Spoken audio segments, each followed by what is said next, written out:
केंद्र शासनानं 18 जुलै 2025 रोजी एक अधिसूचना जारी केलेली आहे। त्या अधिसूचनेच्या माध्यमातून या देशातल्या प्रत्येक ट्रॅक्टर ट्रॉली मालकाने GPS प्रणाली स्वतःवर बसवावी, स्वतःच्या ट्रॅक्टरवर। VLTD या व्हेकल लोकेशन ट्रॅकिंग डिव्हाइस हे बसवावं अशी अधिसूचना काढलेली आहे। त्याचबरोबर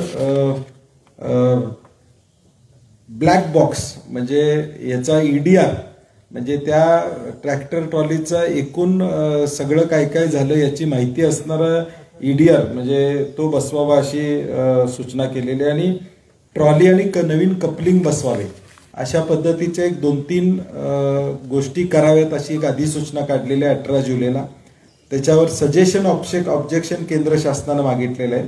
18 ऑगस्ट पर्यंत शेतकऱ्यांनी ईमेल लिंक आम्ही सोशल मीडियावर व्हायरल करतोय, त्या ईमेल लिंकद्वारे या ऑब्जेक्शन्स केंद्राकडे पाठवावेत अशी आमची विनंती आहे। आणि केंद्राला देखील विनंती आहे की हा गरज नसलेला कायदा लागू करू नये। त्यांनी सजेशन ऑब्जेक्शन मागितलेले आहेत, त्याला शेतकरी म्हणून आमचं ऑब्जेक्शन आहे।